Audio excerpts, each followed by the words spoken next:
Hi everyone, welcome Annesha. Thanks so much for talking to us today.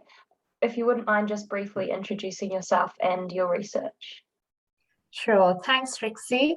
So my name's Annesha Makhal, and I am lecturer in marketing and advertising at Coventry University. I did my PhD from the University of Otago from the Department of Marketing, and my research work is based on food waste and therefore my connection with the Food Waste Innovation Research Group. And after completing my PhD from Otago, I moved to England, and I'm now working at Coventry University for almost a year now. Great. And what was the focus of this research that we're talking about today? So overall, my research focus was suboptimal food waste. So I was particularly looking at fruits and vegetables that don't cater to meet the standard cosmetic standards. So we still do not know how much of this is due to rejection because of cosmetic factors, but we do know that fruit and veg hold the largest share of food waste globally. And I was inspired by the Inglorious Fruit and Veg campaign that took place in France by a retailer called Intermarché.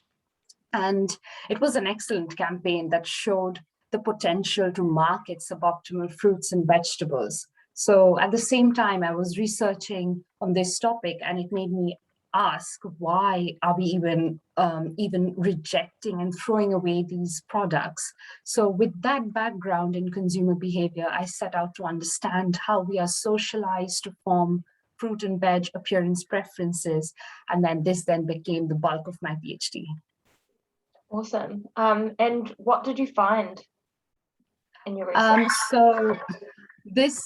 My research is purely qualitative. So my findings highlight that children are willing to eat ugly produce because they're fun to look at and cute, as that's what the children call them. They also find misshapen produce to be funny and unusual and hence interesting.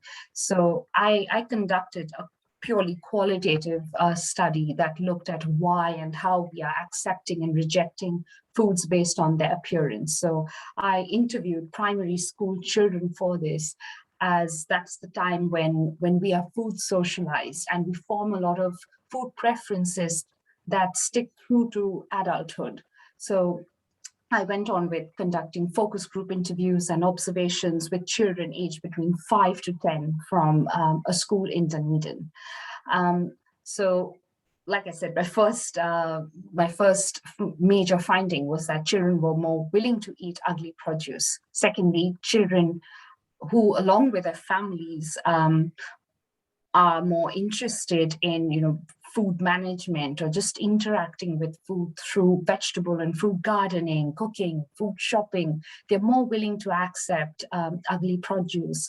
Also, children who recall repurposing food at home by the parents. So say using an overripe banana to make banana bread or a smoothie, or using less fresh carrots in soups and curries.